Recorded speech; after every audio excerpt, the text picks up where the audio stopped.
Alors, bonsoir, monsieur, dame. Mon deuxième vidéo ce soir, faut croire qu'après 2 semaines que j'en avais pas fait, j'avais des choses à dire. Et puis, en plus, dans mon premier vidéo, je vous ai pas montré mon chandail comme il faut. C'est un chandail qui provient du site que j'ai commandé ça sur le site de Richard Dawkins Foundation. J'aime beaucoup les messages.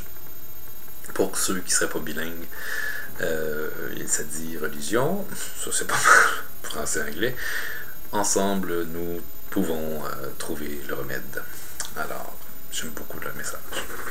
Et ça me fait plaisir d'envoyer mes sous à cette fondation-là. Je vois pas ça comme un don, j'ai acheté quelque chose, mais j'imagine qu'ils font du profit. Et puis, je suis bien content de savoir que les profits vont à une fondation comme celle-là. Donc, je voulais...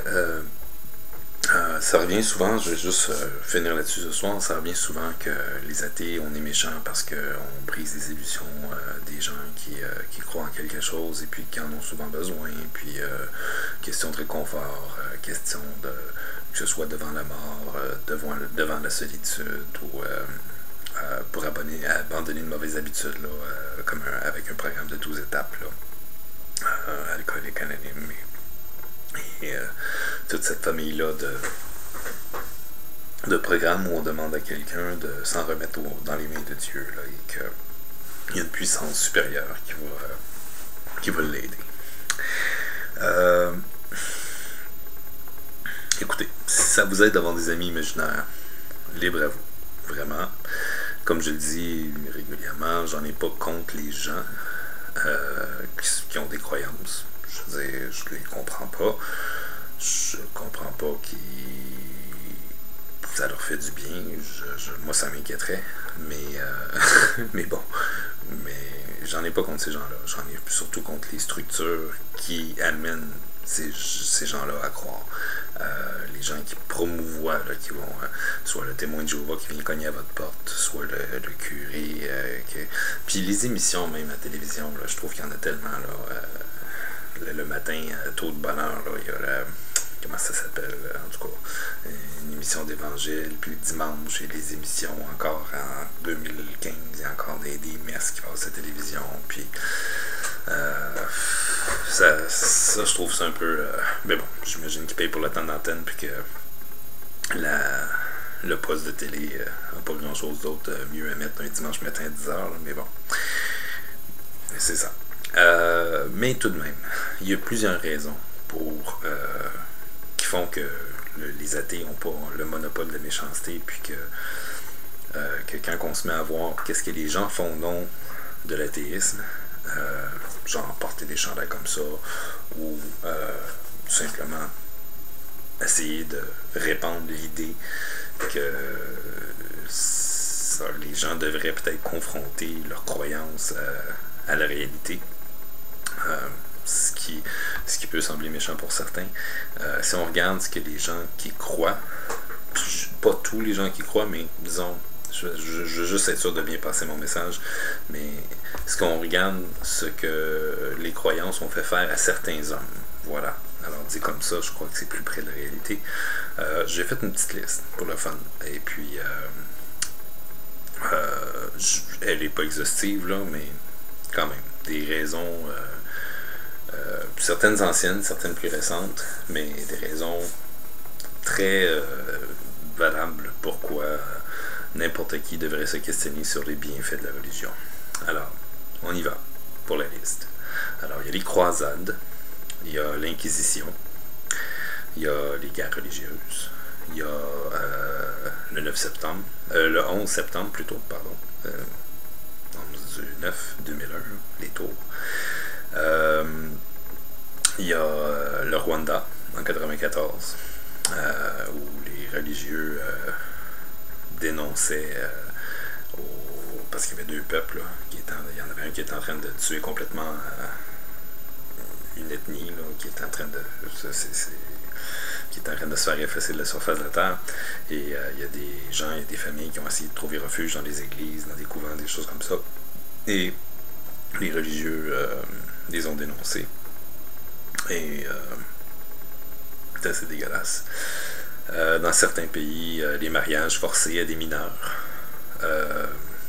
les terroristes qui se font sauter, qui arrivent avec une bombe et qui se font sauter. Ça prend une croyance assez étrange dans notre tête pour arriver à cette décision-là. Mais il y en a qui ne le décident pas, parce que comme récemment, puis là, Boko Haram, juste le nom, je devrais tout expliquer, mais juste au cas où vous n'avez pas lu les journaux dernièrement, Boko Haram a fait faire des suicide bombings, là, des gens qui explosent pour faire exploser les autres alentours, mais à des enfants.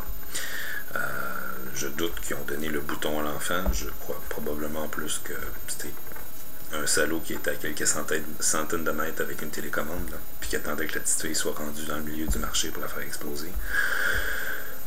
Mais ça, c'est quelqu'un qui croit qu'il a fait ça. La destruction des écoles, Boko Haram encore. La répression des femmes et des homosexuels, ça c'est toutes les religions d'hier à aujourd'hui. Les fatwas, quand un imam trouve que vous avez dessiné la mauvaise image ou prononcé les mauvais mots et puis qui indique à ses fidèles que si vous tuez, vous allez aller au paradis. Les sacrifices humains, les crimes d'honneur, qui souvent sont des meurtres, mais qui, dans certains pays, même, il y a des viols d'honneur.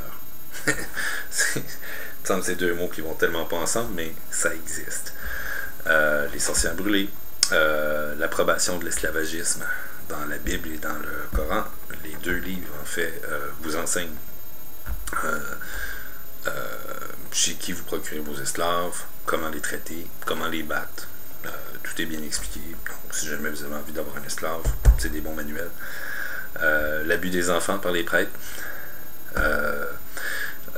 Les Juifs qui, encore aujourd'hui, en 2015, dans un pays aussi, disons, on pense à des fois des pays qui ont des coutumes un peu ancestrales, là, comme l'excision et tout ça. Bon, l'excision, c'en est une pratique qui est souvent basée sur des croyances qui, selon moi, qui est une pratique complètement barbare et dégueu. Là.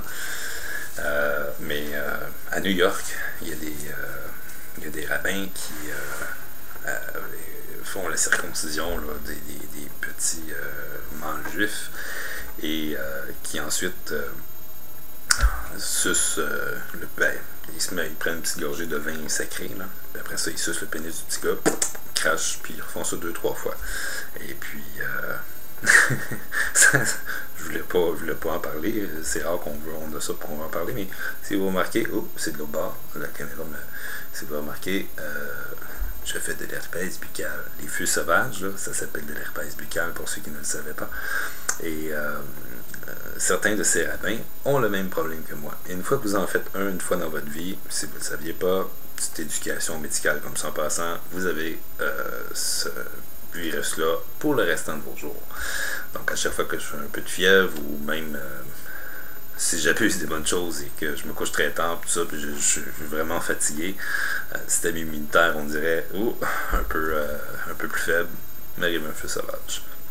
Je vis très bien avec ça aujourd'hui, mais ça m'a été donné nécessairement par quelqu'un de ma famille quand j'étais très jeune. Mais heureusement, pas quand j'avais comme 7 jours.